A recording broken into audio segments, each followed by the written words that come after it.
Students good evening எல்லாருக்குமே. இந்த voice கிளியரா கேக்குதாமா உங்களுக்கு? இந்த வாய்ஸ் கிளியரா கேக்குதாமா எல்லாருக்கும்? ஆமாம் சார். ஓகே, சரி. ஸோ ஸ்டூடெண்ட்ஸ், நம்ம 2024 பாஸ் பேப்பர் பார்த்துட்டு இருக்கோம். 2024 பாஸ் பேப்பர்ல பார்த்தீங்களா இருந்துச்சுன்னா நாங்கள் மெயினாக ஓகே ஓகே 2024 பாஸ் பேப்பர்ல பார்த்தீங்களா இருந்தால் நாங்கள் மெயினாகவே நாங்கள் சில விஷயங்கள் பார்த்துட்டு வரோம். ஓகே, ஸோ நாங்கள் என்னென்ன விஷயங்கள் படித்தோமோ அது எல்லாமே நாங்கள் பார்த்தீங்களா இருந்துச்சுன்னா இதில் பார்த்துட்டு வரோம். 2024 பாஸ் பேப்பர்ல பார்த்தீங்கன்னா படித்த விஷயங்களை மட்டும் அது சம்பந்தமான கேள்விகள் எல்லாம் பார்த்துட்டு வரோம். சரியா? ஓகே, இன்னைக்கு நாங்க பார்க்க போறது என்னதுன்னா, அரிமரங்களை உலர்த்துவதன் அனுகூலங்களை விவரிக்குக. இந்த கேள்வியை பத்தி பார்க்க போறோம். இந்த கேள்வி கிட்டத்துல தான் நாங்க அரிமர பாடத்துல உங்களுக்கு சொல்லி கொடுத்தேன்.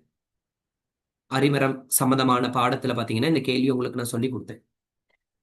உங்களுக்கு தெரிஞ்சிருக்கணுமா என்ன விஷயம் அப்படின்னு கேட்டா, அரிமரத்தை உலர்த்துதல், அதை நாங்க பதப்படுத்தல்னு சொல்றதும் உலர்த்துதல்னு சொல்றதும் ரெண்டுமே கிட்டத்தட்ட ஒண்ணுதான். என்ன அப்படின்னு கேட்டீங்கன்னா, உலர்த்தும் போதும் சரி பதப்படுத்தும் போதும் சரி என்ன நடக்குது அப்படின்னு கேட்டீங்கன்னா, அந்த அரிமரத்துல காணப்படுகின்ற நீரின் சேர்த்திறன், அந்த அரிமரத்துல காணப்படுற நீரின் சேர்த்திறன் அல்லது ஈரலிப்பு, சரியா, ஒரு யாதாயினும் ஒரு மட்டத்திற்கு குறைக்கப்படுது. இந்த செயற்பாடு தான் நடக்குது. ஓகேயா? அப்ப அரிமரங்களை உலர்த்துவதென்ற அனுகூலங்களை விவரிக்க சொல்லியிருக்கான் பாரு, அனுகூலங்களை விவரிக்க சொல்லியிருக்கான். அப்ப அறிமுகத்தில் என்னன்னு வருது பாரு, இயற்கையான அல்லது செயற்கையான முறைகளை பயன்படுத்தி பச்சை அரிமரங்களில் அடங்கும் ஈரலிப்பின் அளவை அரிமரத்திற்கு பாதிப்பு ஏற்படாத வகையில் பயன்பாட்டிற்கு பொருத்தமான விதத்தில் முறையாக ஈரலிப்பினை அகற்றும் செயற்பாடுதான் அரிமர உலர்த்துதல் எனப்படும். இந்த அளவுக்கு நீங்க தெளிவா எழுதலாம் அவசியம் இல்லை. அரிமர உலர்த்துதல்னு கேட்டா பாத்தீங்களா இருந்தா, யாதாயினும் ஒரு அரிமர துண்டில் காணப்படுகின்ற ஓகே யாதாயினும் ஒரு அரிமர துண்டில் காணப்படுகின்ற நீரின் செயற்திறனை அல்லது ஈரலிப்பினை யாதாயினும் ஒரு மட்டத்திற்கு குறைக்கும் செயற்பாடு தான் அரிமர உலர்த்துதல் அல்லது அரிமரத்தை பதப்படுத்துதல்னு சொல்லுவாங்க. அப்ப அரிமரத்தை உலர்த்தும் போது அது என்னது, பச்சை அரிமரம். அது என்ன பச்சை அரிமரம், பச்சை கலர்ல இருக்குமா? அப்படியா? இல்ல.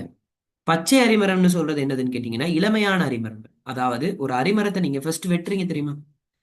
ஃபர்ஸ்ட் ஒரு அரிமரத்தை நீங்க வெட்டி வீழ்த்தும் போது அந்த அரிமரத்துல, அதாவது நிலத்துடன் தொடுகை அடைந்துள்ள ஒரு அரிமரத்துல பாத்தீங்கன்னா அதிக அளவில் என்ன இருக்கும்? சொல்லி கொடுத்துருக்கு. அதிக அளவில் என்ன இருக்கும்?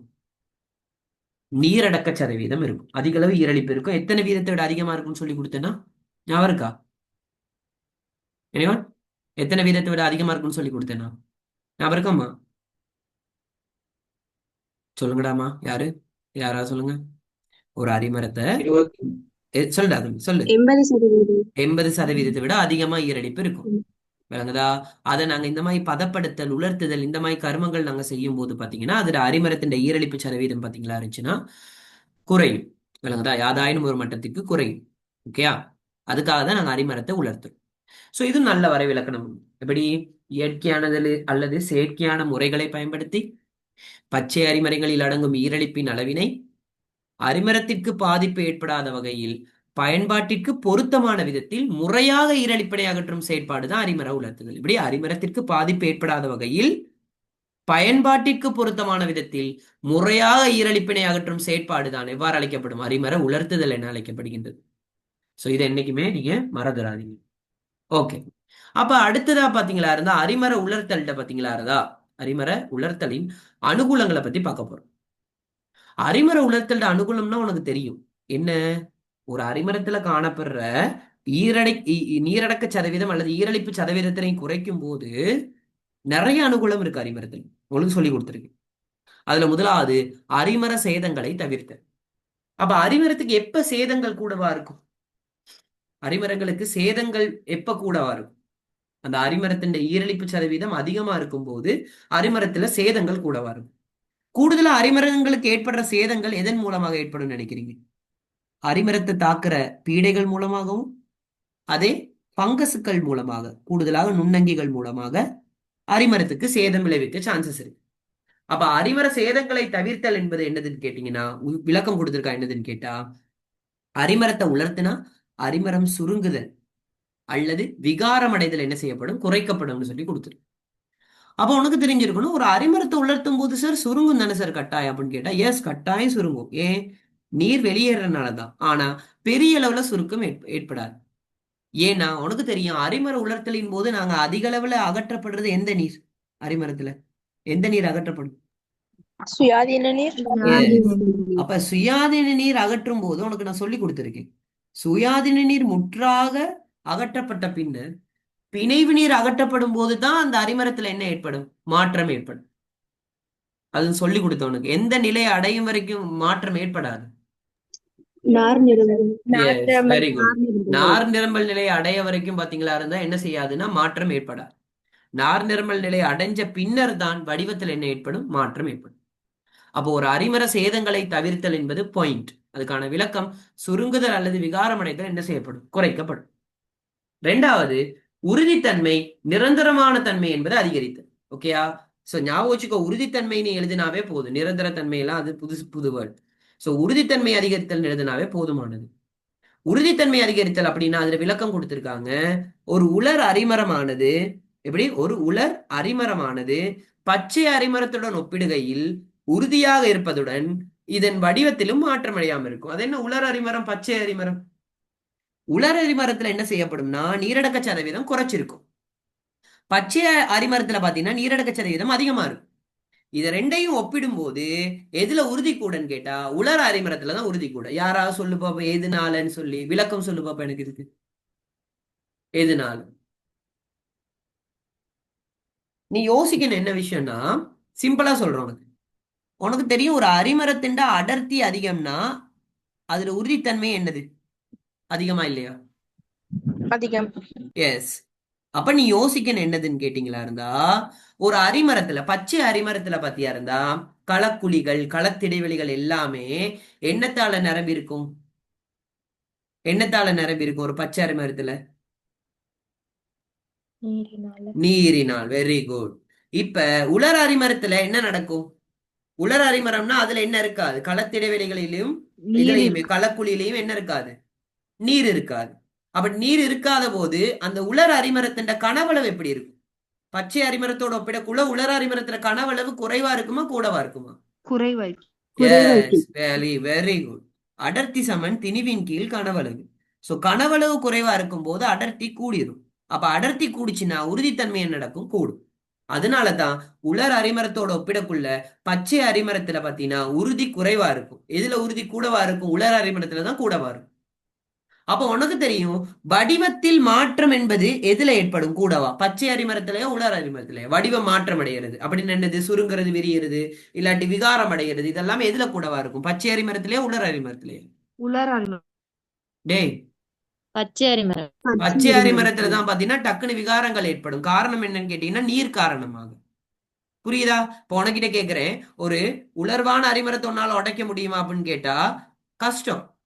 அதான் பச்சை அரிமரத்தை உனக்கு முத்தின அரிமரம் பச்சை அரிமரத்தை உடைக்க முடியும்னு கேட்டா உடைக்கலாம். விளங்குதா? அதுல வலிமை குறைவாக இருக்கு. சோ இதை மறந்துடாது. அடுத்தது, நீடித்துழைக்கும் தன்மை அதிகரித்தல். எதனால் நீடித்துழைக்கும் தன்மை அதிகரிக்கும்? நாங்க ஒரு அரிமரத்தை உலர்த்தும் போது அந்த அரிமரத்தின் ஈரலிப்பு குறையறனால அதுல நீடித்துழைக்கும் தன்மை அதிகரிக்கும். ஏன்? பங்கஸ் வளர்ச்சி, சிதைவடைதல், பூச்சி தாக்க போன்றவற்றுக்கு அச்சுறுத்தல் என்பது குறைவடையும். ஏன்? ஈரலிப்பு குறைஞ்சிருச்சுன்னா இந்த மாதிரி பிரச்சனைகள் இருக்காது. பங்கஸ் வளர்ச்சி, சிதைவடைகிறது, பூச்சி தாக்கங்கள், இந்த மாதிரி விஷயங்கள் இருக்காது. அப்ப இந்த மாதிரி விஷயங்கள் இல்லாட்டி ஆட்டோமேட்டிக்கா என்ன நடக்கும்? அதோட ஆயுட்காலம் அதிகரிக்கும். இது ஏற்கனவே நான் சொல்லி கொடுத்தேன் அரிமர பதப்படுத்தல் அனுகூலத்தில். அடுத்தது, பொருத்தமான முடிப்பினை பெற்றுக்கொள்ள உனக்கு தெரிஞ்சுக்கொள்ளணும். எதுல பொருத்தமான முடிப்பினை செய்ய முடியும்? பச்சை அரிமரத்திலே உலர் அரிமரத்திலேயா? பொருத்தமான முடிப்புன்னு என்ன அர்த்தம்? நாங்க நிறப்பூச்சி பூசுறதா இருக்கட்டும், எங்களோட மேற்பரப்பை நாங்க ஷைன் பண்றதா இருக்கட்டும், சரியா, வார்னிஷ் பூசுறதா இருக்கட்டும், உலர் அரிமரத்துலதான். காரணம் என்னன்னா என்னைக்குமே ஒரு ஈரலிப்பான அரிமரத்துல நாங்க பொருத்தமான முடிப்பினை பெற்றுக்கொள்ளல் கடினம். அது என்ன முடிப்பு? முடிப்புனா பினிஷிங். முடிப்புனா என்னது? பினிஷிங். சரியான பினிஷிங்கை நாங்க எடுத்துக்கொள்ளல. அப்ப தெரிஞ்சிருக்கணும், ஒரு உலர் அரிமரமானது அதன் மேற்பரப்பு அழுத்தமாக்கல். அழுத்தமாக்கல் என்னது? ஒப்பமாக்கல். ரெண்டும் ஒண்ணுதான். அழுத்தமாக்கல், ஒப்பமாக்கல், பூச்சி பூசுதல் ஆகிய தொழிற்பாடுகளுக்கு இலகுவாக அமைவதோடு சிறந்த மேற்பரப்பை வழங்குவதுடன் உயர்ந்த மற்றும் அழகிய முடிப்பினை பெற்றுக்கொள்ள முடியும். எப்படி? உயர்ந்த மற்றும் அழகிய முடிப்பினை பெற்றுக்கொள்ள முடியும். இது மெயினா எதுக்கு தேவை எங்களுக்கு இந்த விஷயம்? மெயினா எந்த விஷயத்துக்காக தேவை எங்களுக்கு பொருத்தமான முடிப்பு என்பது? தளபாடம். வெரி குட், இருக்கு. Good, very good. தளபாட தளபாடம். உற்பத்தி. எஸ், தளவாட உற்பத்திக்கு நாங்க ஒரு அரிமரத்தை எடுக்கும் போது அந்த அரிமரம் இலகுவாக முடிப்பு செய்யக்கூடியதா இருக்கும். புரியுது தானே? சரி. அடுத்தது வேலை செய்யும் ஆற்றலை விருத்தி செய்தல். அது என்ன வேலை செய்யும் ஆற்றலை விருத்தி செய்தல்? அதுவும் ரெண்டு 4வது பாயிண்ட் 5வது பாயிண்ட் ஒண்ணுதான். என்னன்னா ஒரு ஈரலிப்பான அரிமரத்தை பத்தியா இருந்துச்சுன்னா ஞாபகம் வச்சுக்கோ, ஒரு ஈரலிப்பான அரிமரத்துக்கு பத்தியா இருந்தா உன்னால என்ன செய்ய முடியாதுன்னு கேட்டீங்கன்னா முக்கியமான வேலைகளை செஞ்சு கொள்ள இயலாது. இப்ப நீ உதாரணத்துக்கு சொல்றேன், நீ நட்காப்பிகளை பூசுறதா இருக்கட்டும், விளங்குறதா, அந்த அரிமரத்தை உரிய டிசைனுக்கு நீ மாத்தி கொள்றதா இருக்கட்டும், இதெல்லாம் ஈரடிப்பான அரிமரத்துல உன்னால செய்ய இயலாது. எந்த அரிமரத்துல செய்ய முடியும்? பொறி பயன்பாடு, அது சொல்லி கொடுத்திருக்கேன் உனக்கு. பொறி பயன்பாடு இலகு என்பது எதுல? பொறி பயன்பாடு என்பது இலகு எதுல? உலர்ந்த அரிமரத்திலே. உலர்ந்த அரிமரத்துல தான் பொறி பயன்பாடு உலர்ந்த இலகு. காரணம்னா எந்த பொறியும் நாங்க பயன்படுத்தலாம் அந்த உலர்ந்த அரிமரத்துல. புரியுதா? அப்ப அதைத்தான் அவன் சொல்றான் பாரு. உலர்ந்த அரிமரம் பொறிக்கு, வெட்டுதலுக்கு மற்றும் பாவனைக்கு இலகுவாவதுடன் அதன் விளைவாக தூய மற்றும் சிறந்த முடிப்பினை என்ன செய்து கொள்ளலாம். என்ன? தூய மற்றும் சிறந்த முடிப்பினை செய்யலாம். அப்ப இது வரைக்குமே ஒரு 5 பாயிண்ட் பார்த்திருக்கோம் பாரு. அரிமர சேதங்களை தவிர்த்துக் கொள்ளலாம், உறுதித்தன்மை மற்றும் நிரந்தரத்தன்மை அதிகரிக்கலாம், நீடித்துழைக்கும் தன்மை அதிகரித்துக் கொள்ளலாம், பொருத்தமான முடிப்பினை பெற்றுக்கொள்ளலாம், வேலை செய்யும் ஆற்றலை விருத்தி செய்யலாம். இந்த மாதிரி விஷயங்கள் இருக்கு. இப்ப நாங்க இன்னும் 5 பாயிண்ட் பார்த்துட்டோம். இப்பவே 5 பாயிண்ட். அப்ப பாருங்க, இன்னும் பாயிண்ட்ஸ் இருக்கு. இங்க பாரு, இங்க பாரு. நிறையினை குறைத்தல். என்னது நிறையினை குறைத்தல்? உனக்கு தெரியும், நான் உனக்கு சொன்னனா இல்லையா? உனக்கு சொன்னனா இல்லையா? அரிமரத்தை பதப்படுத்தும் போது அது நிறை அதிகரிக்கும்ன்றது சரிதான். ஏன்? அடர்த்தி அதிகரிக்கினால் உறுதித்தன்மை அதிகரிக்கும், உறுதித்தன்மை அதிகரிச்சா நிறை என்பது அதிகரிக்கும் கட்டாயமா. ஆனா அதுல ஒரு விஷயம் இருக்கு. நிறை சரி சரி நிறை என்பது குறையும். நிறை என்பது குறையும், உறுதித்தன்மை அதிகமா இருக்கும். ஓகேயா? அதான் அடர்த்தி அதிகரிச்சா உறுதித்தன்மை அதிகரிக்குமா? உறுதித்தன்மை அதிகமா தான் இருக்கும். ஆனா நிறை என்ன செஞ்சிடும்? குறைஞ்சிரும். ஏன் நிறை குறையும்? உனக்கே தெரியும், ஒரு ஈரலிப்பான அரிமரம் 100 கிராமா இருக்குன்னு வச்சுக்கோ. இந்த 100 கிராம் அரிமரத்தை நான் கடல் அடுப்புல போட்டு உலர்த்தும் போது நிறை என்னைக்காவது கூடுமா? அதுண்ட இல்ல. இல்ல. இப்ப ஒரு 85 கிராம் வருதா இருந்துச்சுன்னா உனக்கு தெரியும். அப்ப நிறைய குறைச்சிக்கிட்டா எங்களுக்கு எதுக்கு ஈஸி தெரியுமா? ஈஸியா என்ன செய்யலாம்? அரிமரத்தை கொண்டு செல்ல முடியும். விளங்குதா? ஈஸியா என்ன செய்ய முடியும்? கொண்டு செல்ல முடியும். போக்குவரத்து செலவு குறையும். கட்டுமானம் அல்லது உற்பத்தி கிடையில் பயன்படுத்தல் என்பது இலகு எங்களுக்கு. ஓகேயா? இது மறந்துடாதீங்க. போக்குவரத்து செலவு குறையும், கொண்டு செல்லல் இலகு எங்களுக்கு, பொறி பயன்பாடு இலகு. இந்த மாதிரி விஷயங்கள் இருக்கு. அடுத்தது, சக்தி முதலாக வினைத்திறனாக பயன்படுத்த முடியும். உங்களுக்கே தெரியும், சக்தி முதல்னாவே உடனே என்னது? அரிமரத்தை எதுக்காக பயன்படுத்தும்? சக்தினாவே தகனம் மற்றும் வலு உற்பத்திக்கு. ஏதாவது ஒரு அரிமரம் சொல்லு. நாங்க சக்தி உற்பத்திக்கு பயன்படுத்துற அரிமரங்கள் ஏதாவது சொல்லு. சக்தி உற்பத்திக்கு பயன்படுத்துற அரிமரங்கள் ஏதாவது உனக்கு தெரிஞ்ச தாவரங்கள் சொல்லு சக்தி உற்பத்திக்கு. கிளிசரிடியா. எஸ், கிளீரிசீடியா, ரப்பர், வேற யூக்கலிப்டஸ். ஓகே, வேற ஓகே. இந்த மாதிரி மரங்களை நாங்க யூஸ் பண்றோம். ஓகேயா? அப்ப சக்தி முதல் வினைத்திறனாக பயன்படுத்த முடியும்னு என்ன அர்த்தம்? எந்த அரிமரம் நல்லா எரியும்? பச்சை அரிமரமா இல்லாட்டி இந்த அரிமரமா? உலர் அரிமரமா? உலர் அரிமரம். எஸ். ஓகேயா? எதுல புகை வெளியேற்றம் குறைவா இருக்கும்? புகை வெளியேற்றம் குறைவு என்பது பச்சை அரிமரத்திலேயா உலர் அரிமரத்திலேயா? உலர் பச்சை. அரிமரம். உலர் அரிமரத்துலதான் புகை வெளியேற்றம் என்பது குறைவு. ஏன் அப்படின்னு கேட்டா உனக்கு யோசிப்பாரு, புகைன்றது எப்ப வரும் யோசிப்பாரு. இப்ப உதாரணத்துக்கு சொல்றேன், நீ ஒரு சாம்பிராணி நீர் போடுறேன்னா, வெரி குட், நல்ல ஒரு இது. ஏன்னு கேட்டீங்களா இருந்தா அதிக அளவு நீர் காணப்படும் போது அந்த நீர் என்னவாக ஆவியாக மாற்றப்படும். கூடுதலா கூடுதலா பாரு, நீ இப்ப சாம்பிராணி போடுற நேரம் தண்ணியை தெளிச்சு பாரு, அதுல என்ன நடக்கும்? அது எரிஞ்சோன்னு என்ன நடக்கும்? அது எல்லாமே அந்த தகனிச்ச விடயங்கள் எல்லாமே என்னவா மாறும்? நீராவியா மாறி, அதாவது புகை வடிவில மாறி மேல் நோக்கி போகும். விளங்குதா? எரியற நேரம் கூட அந்த அளவுக்கு புகை போகாது. அதை அணைச்ச பிறகு எவ்வளவு புகை போகும்? அதிக அளவு புகை போகும் தானே. கூடுதலா பாரு, இந்த முறை நிறைய விஷயங்கள் எரிஞ்சோன்னு எரியற நேரம் கூட அந்த அளவுக்கு புகை போகாது. அதை அணைச்ச பிறகு எப்படி புகை போகும் பத்தியா? விளங்குதா? சோ அப்ப ஞாபகத்துல வச்சுக்கோ, என்னைக்குமே பச்சை அரிமரத்துடன் ஒப்பிடும் போது பத்தியா இருந்தா உலர் அரிமரத்துல புகை வெளியேற்றம் குறைவு. அதே மாதிரி ஈஸியா அதை என்ன செய்யும்? தகனம் அடையும். அடுத்தது, பொருளாதார முக்கியத்துவம் அதிகம். உனக்கே தெரியும், நீ ஒரு கட்டுமான செயற்பாட்டுக்கு பயன்படுத்துறதா இருக்கட்டும், தளவாட தயாரிப்புக்கு பயன்படுத்துறதா இருக்கட்டும், அலங்காரத்துக்காக பயன்படுத்துறதா இருக்கட்டும், எப்படி பயன்படுத்தினாலும் அந்த அரிமரம் நீடித்துழைக்கும் தன்மை இருக்கணுமா இருந்தா கட்டாயம் அந்த அரிமரம் என்ன செய்யப்பட்டிருக்கணும்? பதப்படுத்தப்பட்டிருக்கணும். அந்த அரிமரம் என்ன செய்யப்பட்டிருக்கணும்? பதப்படுத்தப்பட்டிருக்கணும். அடுத்தது தரத்திற்கு அமைவாக இனங்காணப்படல். அது என்ன தரத்திற்கு அமைவாக இனங்காணப்படல்? பெரும்பாலான கட்டுமான செயற்பாடுகள் கைத்தொழிலின் போது பாதுகாப்பு மற்றும் தரத்தினை உறுதி செய்யும் முகமாக நியம ஈரலிப்பு உள்ளடங்குவதற்கு அரிமரம் உலர்த்துதல் அவசியமாகும். அதன் நியம ஈரலிப்பு உள்ளடங்குவதற்கு அது என்னது? அப்படின்னா நீ ஒரு கட்டுமான செயற்பாட்டிலேயோ கைத்தொழிலின் போது ஒரு அரிமரத்தை நீ இதாக்கணுமா இருந்தா, எப்படி அரிமரத்தை நீ பயன்படுத்த போறியா இருந்தா அந்த அரிமரத்துக்கு ஒரு நியம ஈரலிப்பு இருக்கணும். அதாவது சொல்லுவாங்க ஸ்டாண்டர்ட் மாய்ஸ்சர் பெர்சன்டேஜ்னு சொல்லுவாங்க இங்கிலீஷ்ல. ஸ்டாண்டர்ட் மாய்ஸ்சர் பெர்சன்டேஜ்னு ஒரு விஷயம் சொல்லுவாங்க. அப்படின்னு என்ன தெரியுமா ஸ்டாண்டர்ட் மாய்ஸ்சர் பெர்சன்டேஜ்னா? அதாவது நியம ஈரலிப்பு. நீ ஒரு அரிமரத்தை பயன்படுத்தி கட்டுமான செயற்பாடோ கைத்தொழிலையோ பயன்படுத்த போறனா அதுக்கு கட்டாயம் என்ன இருக்கணும்? நியம ஈரலிப்பு இருக்கணும். இது மறந்துடாது என்னைக்குமே.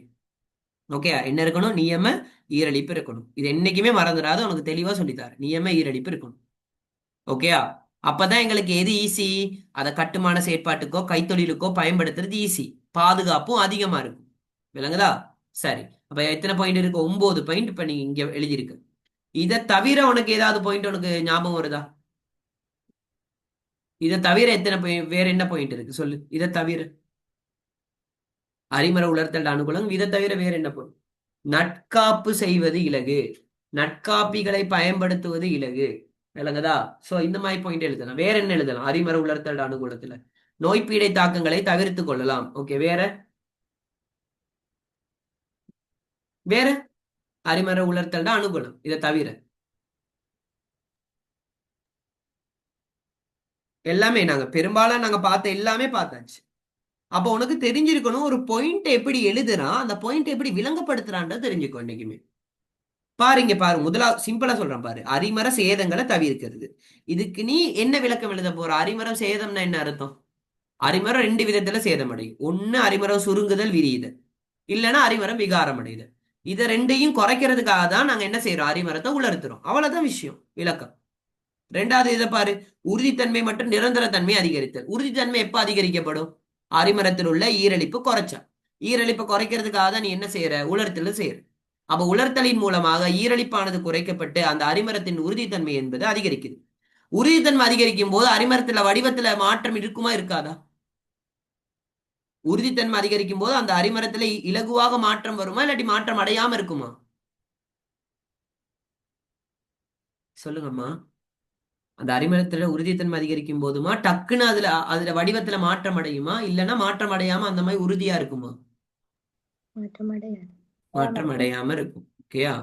சரி, இப்ப அரிமரத்தை உலர்த்தல் சம்பந்தப்பட்ட கேள்வி கேட்டாங்களா இருந்தா நீங்க விளங்கப்படுத்தி தான் ஆகும். இதோட 2024ஆம் ஆண்டு பாஸ் பேப்பர்ல நாங்க இதுவரைக்கும் படிச்ச விஷயம் வரைக்கும் செய்யலாம். விளங்குதா? 2024ஆம் ஆண்டு பாஸ் பேப்பர்ல நாங்க படிச்ச விஷயம் எல்லாமே செஞ்சாச்சு. நாங்க இது வரைக்கும் படிச்ச விஷயங்கள் எல்லாத்தையுமே நாங்க செஞ்சாச்சு. ஓகேயா? சோ இது கிளியரா உங்களுக்கு? ஓகேயா? இது கிளியரா?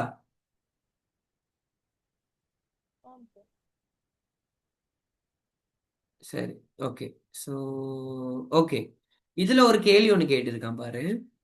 எமது முன்னோர்கள் பின்வரும் பொருட்களை சேகரிப்பதற்காக காடுகளை பயன்படுத்தினர்: வட்ட வடிவ மரக்குற்றி, மூங்கில், பிரம்பு, பலவகை, காளான், விறகு, தடிகள். இதுல முதலாவது நான் உனக்கு இன்னும் சொல்லியே கொடுக்கல. சரியா? அதை விட்டது. ரெண்டாவது பாயிண்ட் யோசி. அரிமரமாக பயன்படுகின்ற காடு சார்ந்த உற்பத்தி. இதுல சொல்ல அரிமரமா பயன்படுத்துறது இதுல இது காடு சார்ந்த உற்பத்தி.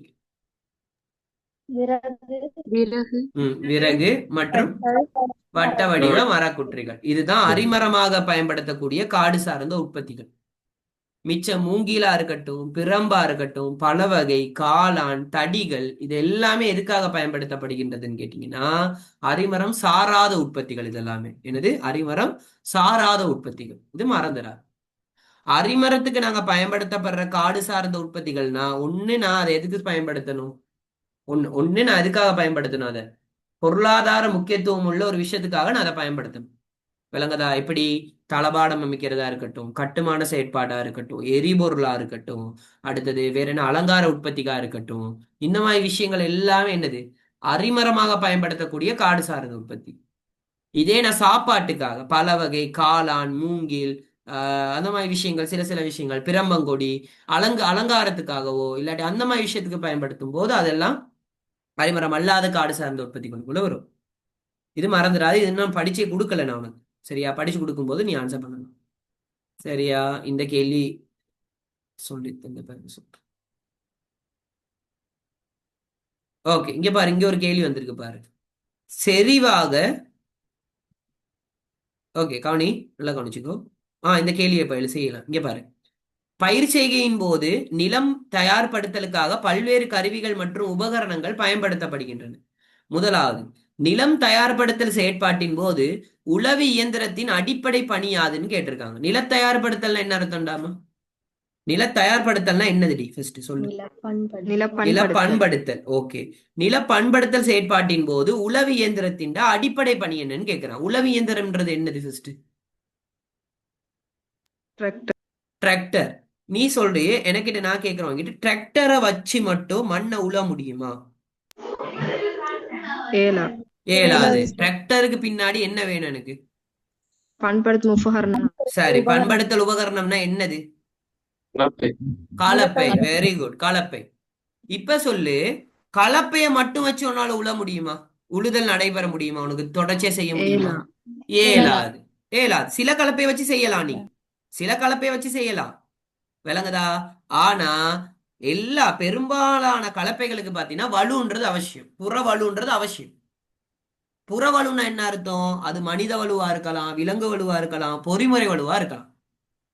இப்ப உழவு இயந்திரத்தின் மூலமாக ஒரு அடிப்படை பணி என்ன தெரியுமா? பண்படுத்தும் உபகரணங்கள் அல்லது கலப்பைகளுக்கு தேவையான வலுவை வழங்கல். அது என்ன வலுவை வழங்குது உழவு இயந்திரம்? சொல்லு. பொறிமுறை வலுவை வழங்குது. அப்ப நீ எழுதலாம் எப்படின்னா, உழவு இயந்திரத்தின் அடிப்படை பணி என்னதுன்னு கேட்டா, கலப்பை அல்லது பண்படுத்தும் உபகரணங்களுக்கு தேவையான பொறிமுறை வலுவை வழங்குதல்னு எழுதலாம். இல்லாட்டி வலுவை வழங்கல்னாலும் எழுதலாம், பிரச்சனை இல்லை. அடுத்த கேள்வி, இதையும் நான் சொல்லி கொடுத்தேன் உனக்கு. செறிவாக வளர்ந்துள்ள களைகள் கொண்ட கரடு முரடான கற்கள் கொண்ட நிலத்தை உழுவதற்கு மிகவும் பொருத்தமான நில பண்படுத்துள்ள உபகரணம் சொல்லி கொடுத்தனா இல்லையா? என்ன கலப்பை? வட்டத்தட்டு கலப்பை. வட்டத்தட்டு கலப்பை. நாங்க இதை பயன்படுத்த முடியுமா? அச்சு தகட்டு கலப்பையும் ஜப்பானிய திசை மாற்றத்தகு கலப்பை பயன்படுத்த முடியுமா இந்த மாதிரி நிலங்களுக்கு? முடியுமா? ஏலாது. ஓகேயா? சரி, அடுத்த கேள்வி. நிலப்பண்படுத்தலின் போது பின்வரும் உபகரணங்கள் பயன்படுத்தப்படுவதின் அடிப்படை தேவைகள். கலப்பை. கலப்பையோட வேலை என்னது? வழக்கமா கலப்பை என்ன செய்யும்? மண்ணை கொத்தி என்ன செய்யும்? புரட்டுதலுக்காக பயன்படுத்தப்படும். ரொட்டவேட்டர் என்று சொல்றது என்ன கலப்பை தெரியுமா? நான் சொல்லி கொடுத்தேன் உனக்கு. ரொட்டவேட்டர் ஞாபகம் இருக்கா? ரொட்டவேட்டர்ன்றது ஒரு கலப்பை ஒண்ணு இருக்கு. சுழல் கலப்பை. சுழல் கலப்பை. அதை பத்தி இன்னும் டீட்டெயிலா நாங்க படிக்கலன்னு நினைக்கிறேன். இடை பண்படுத்தல் டீட்டெயிலா இன்னும் படிக்கல. அந்த டைம்ல சொல்லித்தாரேன். சுழல் கலப்பைன்னு ஒரு கலப்பை இருக்கு. இது என்ன பண்படுத்தல் செய்யற வேலை? சுழல் கலப்பையோட மெயினான என்னது? என்ன பண்படுத்தல் சுழல் கலப்பை என்பது? என்ன பண்படுத்தல்? துணை பண்படுத்தல். துணை பண்படுத்தல். துணை பண்படுத்தல்ல மெயினா செய்யற வேலை என்ன சொல்லி கொடுத்தேன் உனக்கு? சொல்லு பாப்போம். லாஸ்ட் கிளாஸ் சொல்லி கொடுத்தேன். என்ன வேலை? மண் திரள்களை என்ன செய்தல்? அது மட்டுமா? அம்சா எல்லாம் இருக்கீங்களா அதுல? இல்லையா? நம்மட இன்னைக்கு இப்ப இவங்க இருக்கீங்க தானே? யாரு? அழுகமா பிள்ளைங்க படிச்சீங்க தானேடி? சொல்லுங்க. இத சொல்லலாட்டி எனக்கு அடுத்த கிளாஸ் செம்மையா வாங்குவீங்க நீங்க. சொல்லுங்க. லாஸ்ட் கிளாஸ் துணை பண்படுத்தல் சொல்லி கொடுத்தேன். என்ன செய்வாங்க துணை பண்படுத்தல் மூலமாக? தூர்வையாக்கல். தூர்வையாக்கல், மட்டமாக்கல், வரம்பு சால் அமைத்தல். Very good. சரி, ஓகே. துணை பண்படுத்தல் மூலம் செய்யறது என்ன விஷயம்னா தூர்வையாக்கல் செய்வோம், மட்டமாக்கல் செய்வோம். இது ரெண்டும் பிரதானமா செய்யறது. இதை தவிர வேற என்ன செய்வோம் அப்படின்னா வரம்பு சால் அமைக்கிறதா இருக்கட்டும், ஓகேயா, வரம்பு சால் அமைத்தலா இருக்கட்டும், பாத்தி அமைத்தலா இருக்கட்டும், ஓகேயா, இந்த மாதிரி விஷயங்கள் எல்லாமே நாங்க செய்யறோம். ஆனா உண்மையாவே துணை பண்படுத்தல்னாவே மெயினான வேர்டு என்ன தெரியுமா? இந்த தூர்வையாக்கல் தான். இந்த தூர்வையாக்கல் வேலைய மிக பொருத்தமா செய்யற கலப்பை தான் என்ன கலப்பை? என்ன கலப்பை? என்ன கலப்பை? மிக பொருத்தமா செய்யற கலப்பை என்ன சுழல் கலப்பை? கலப்பு. சுழல் சுழல் கலப்பை. கலப்பை. சுழல் கலப்பையை தான் இவன் எப்படி கொடுத்திருக்கான் பாரு, ரொட்டவேட்டர்னு கொடுத்திருக்கான் பாரு, இங்கிலீஷ்ல கொடுத்திருக்கான். அப்ப பாரு பாரு, அவனுக்கு டிரான்ஸ்லேட்டர் பண்ணவன் பத்தி யாருந்துச்சுன்னா அவன் என்ன செய்யறான்? சுழல் கலப்பைன்னு கூட கொடுக்க முடியல, என்ன செஞ்சிருக்காரு? ரொட்டவேட்டர்னு கொடுத்திருக்காரு. அப்போ உனக்கு தெரிஞ்சிருக்கணும் ரொட்டவேட்டர்ன்றது என்ன கலப்பைன்னு தெரிஞ்சிருக்கணும், சுழல் கலப்பை. இதுல எக்ஸ்ட்ரா ஒரு பாயிண்ட் சொல்லித்தாரு. சுழல் கலப்பையை நீ இயக்கணுமா இருந்துச்சுன்னா சரியா, டிராக்டரோட என்ன பகுதியோட உனக்கு தொடுக்கணும். ரெண்டு பகுதி இருக்கு, லாஸ்ட் கிளாஸும் சொல்லி கொடுத்தேன். மும்மை புள்ளி இணைப்புன்னு ஒண்ணு இருக்கு, முப்புள்ளி இணைப்புன்னு ஒண்ணு இருக்கு டிராக்டர்ல இருக்கிறது, சரியா. அதே மாதிரி வலுவை கடத்துறதுக்கு இன்னொரு பகுதி இருக்கு டிராக்டர்ல. Very good, PTO shaft. தமிழ் பேர் சொல்லு, பிடிஓ ஷாஃப்ட் தமிழ் பேர் சொல்லு. வலு வலு, பெருத்தண்டு. எஸ் வலு, பெருத்தண்டு. Very good. வலு, எஸ் வலு பெருத்தண்டுன்னு சொல்லுவோம், இல்லாட்டி வலு வெளிவழங்கி தண்டுன்னு சொல்லுவோம். Good, very good. வலு பெருத்தண்டுன்னு சொல்லுவோம் அல்லது வலு வெளிவழங்கி தண்டுன்னு சொல்லுவோம். ஓகேயா, பிடிஓ ஷாஃப்ட். அப்ப இப்ப சொல்லு, இந்த சுழல் கலப்பைன்றது மெயினா எதன் மூலமாக இயக்கப்படும்? வலு வெளிவழங்கி தண்டு மூலமாகவா அல்லது மும்மை புள்ளி இணைப்பு மூலமாகவா?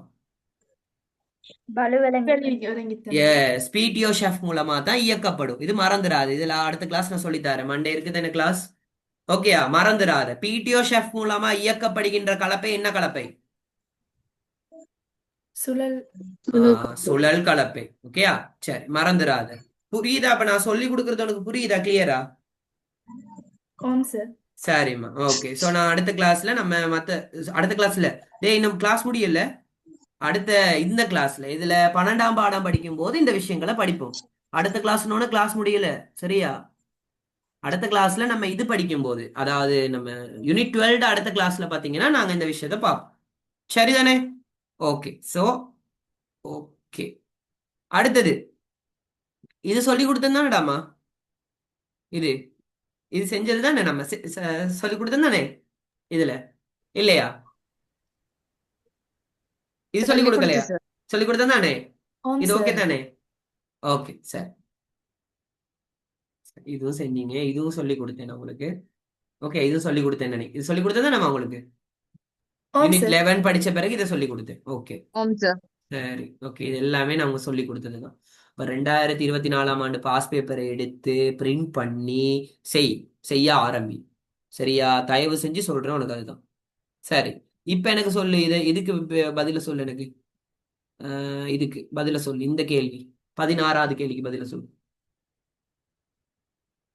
குறிப்பிட்ட நீர்ப்பாசன தொகுதி ஒன்று தொடர்பான சில கூற்றுக்கள் பின்வருமாறு.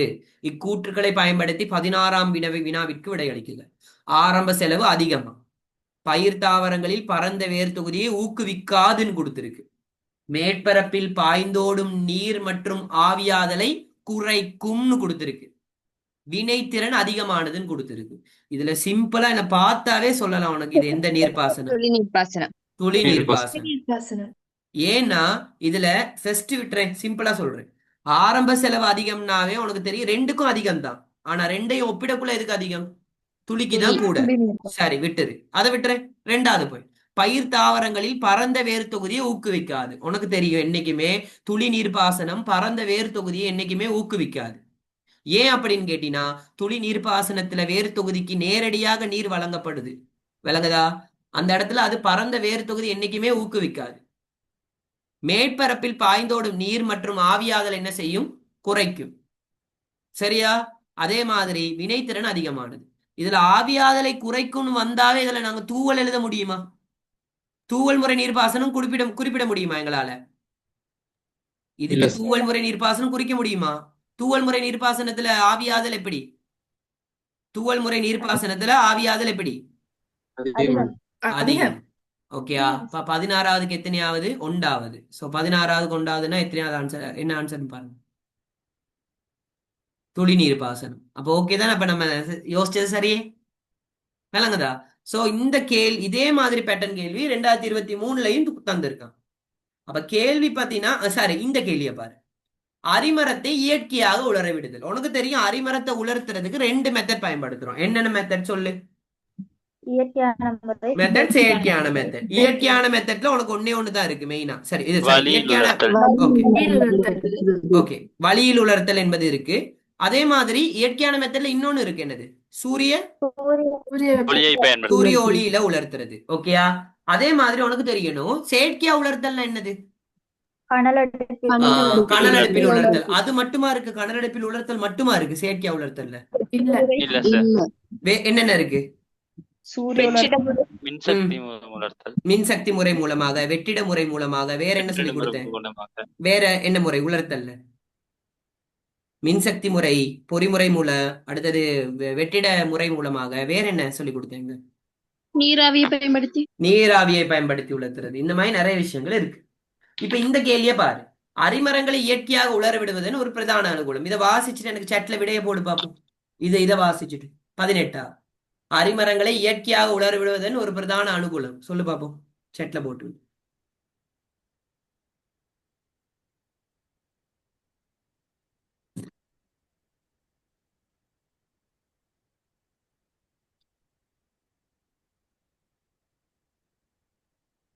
கேட்டது அனுகூலம்டா.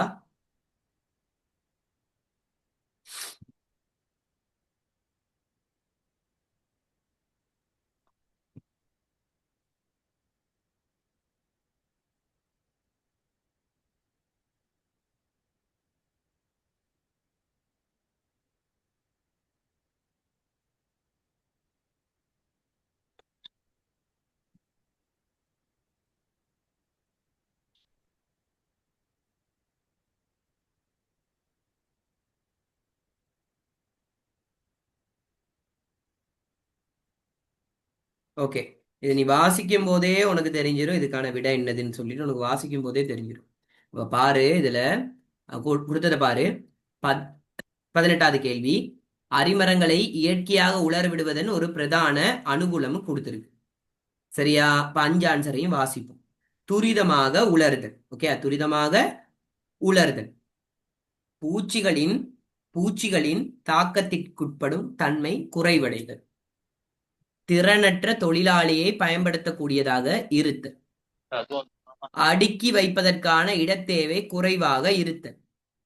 தேவையான ஈரத்தன்மையை எட்டக்கூடியதாக இருத்தல். உனக்கு தெரியணும் இயற்கையாக உலர விடும் போது ஒரு பிரதான அனுகூலமாக துரிதமாக உலர்த்தல்னு சொல்ல முடியுமா உன்னால? ஏன் ஏலாது? காரணம் சொல்லு எனக்கு. சூழல் வெப்பநிலை எப்படி இருக்கும்னு சூழல் வெப்பநிலை எங்களால கட்டுப்படுத்த இயலாது. சூரியன்ல வர வெப்பநிலை எப்படி எங்களால கட்டுப்படுத்த முடியும்? அப்ப துரிதமாக உலர்த்தல்ன்ற விடைய நாங்க உலர்தல் சரி ஒரு பிரதான அனுகூலத்துக்குள்ள போட இயலாது. விளங்குதா? இது எதுக்கு பிரதான அனுகூலமா வரும்? கனல் அடுப்புல உலர்த்தலுக்கு. ஓகே. 2வது, பூச்சிகளின் தாக்கத்திற்குட்படும் தன்மை குறைவடைதல். பச்சை பிழை. பூச்சிகளின் தாக்கத்திற்குட்படும் தன்மை குறைவடைதல்ன்றது எதுக்கு வரணும்? செயற்கையான முறைக்கு தான் வரணும். இயற்கையான முறைக்கு பாத்தீங்கன்னா அதிகம். அடுத்தது, திறனற்ற தொழிலாளியை பயன்படுத்தக்கூடியதாக இருக்கு. அடே, எனக்கு எக்கோ கேக்குதுடி. ஓகே, சரி. திறனற்ற தொழிலாளியை பயன்படுத்தக்கூடியதா இருக்குது. இது வரும். ஏன் வரும்னு சொல்லு பாப்போம். தொழில்நுட்ப அறிவு தேவையில்லை. எஸ், தொழில்நுட்ப அறிவு தேவையில்லை. இயற்கையா உலர விடுறதுக்கு ஏண்டி தொழில்நுட்ப அறிவுமா? அரிமரத்தை கொண்டு போயிட்டு வெயில காய வச்சாவே போது அது இயற்கையா உலர்ந்துடும். அப்ப திறனற்ற தொழிலாளியை பயன்படுத்தக்கூடியதாக இருத்தல். இதுதான் பிரதான அனுகூலம். 4வது 5வது பார்த்துக்கொள்ளும். அடுக்கி வைப்பதற்கான இடத்தேவை குறைவுன்னு கொடுத்திருக்கான். இது குறைவாமா? இயற்கையா உலர விடும் போது இடத்தேவை எப்படி தேவைப்படும்? அதிகமா தேவைப்படும். அடுத்தது, தேவையான ஈரத்தன்மையை எட்டக்கூடியதாக இருத்தல் கொடுத்திருக்கு. எப்படி ஈரத்தன்மை எட்டக்கூடியதாக இருத்தல்? நாங்க கட்டுப்படுத்த முடியுமா ஈரப்பை எங்களால? முடியாது. எப்படி தேவையான ஈரத்தன்மை எட்டக்கூடியதாக இருக்கும்? பிழை. இதுக்கு ஆன்சர் எத்தனையாவது? 18வதுக்கு 3வது ஆன்சர். திறனற்ற தொழிலாளியை கூட நாங்க பயன்படுத்திக் கொள்ளலாம். சரியா படிச்சு விளங்கி இருக்க புள்ள மட்டும்தான் இதுக்கு ஆன்சர் செய்வான். பாடமாக்கிட்டு வந்தவன் எல்லாத்தையும் குழப்பி விட்டுட்டு தான் போகும். ஸோ உனக்கு அதை தான் சொல்றேன், தயவு செஞ்சு பாடமாக்காத, புரிஞ்சு வச்சு எழுதிடாமா. விளங்குதா? உண்மையா சொல்றேன், புரிஞ்சு வச்சு எழுது, அதுதான் உனக்கு இன்னும் இருக்கும். சரி, இந்த கலப்பை இன்னும் சொல்லி கொடுக்கலன்னு நினைக்கிறேன். சரியா? இந்த கலப்பை பத்தியா இருந்துச்சுன்னா கொஞ்சம் இரு, இதுல அப்படியே இரு, நீங்க இருங்க அப்படியே. உங்களுக்கு இன்னும் சொல்லி கொடுக்கலன்னு நினைக்கிறேன். இந்த கலப்பை இது துணை பண்படுத்தல் உபகரணத்துல வார ஒரு கலப்பை தான். நான் சொல்ற ஆளுக்கும் சொல்லணும்.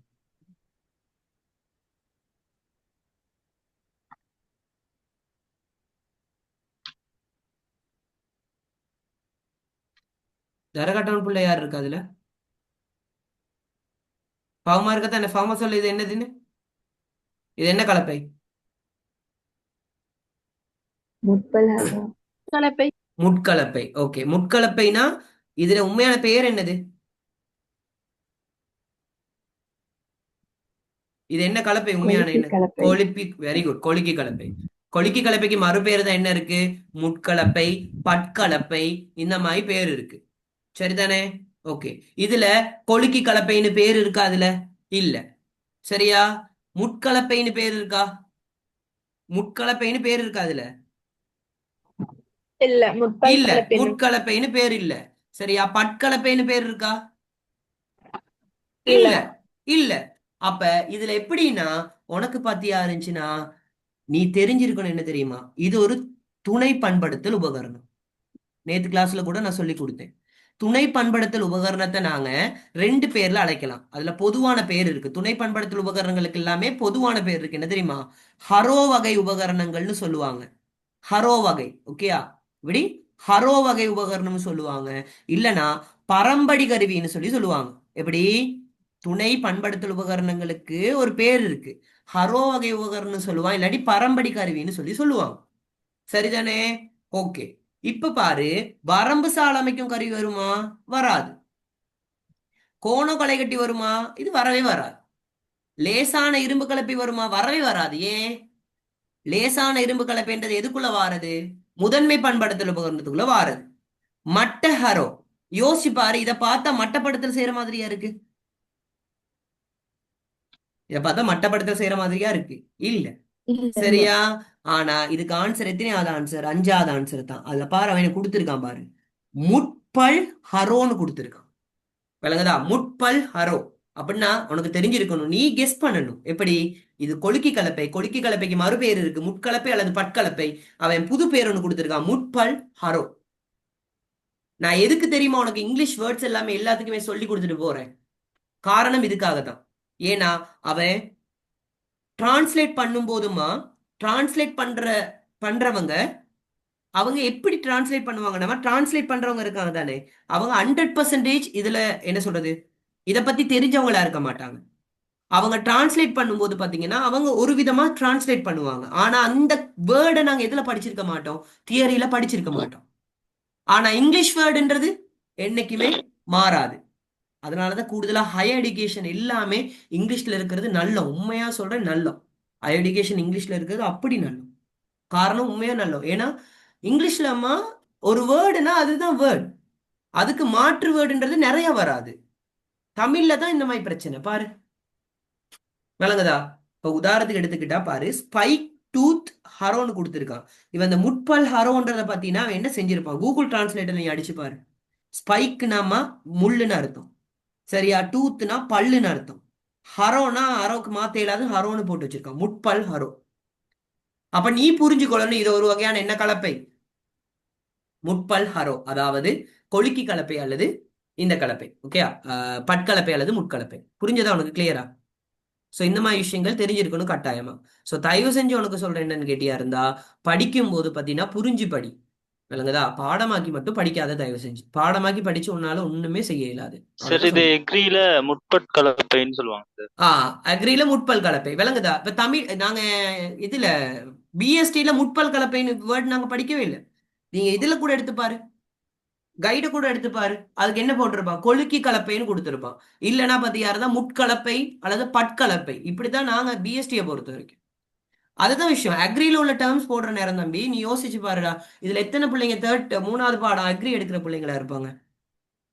ஆமா சார். அதுதான் பிரச்சனை.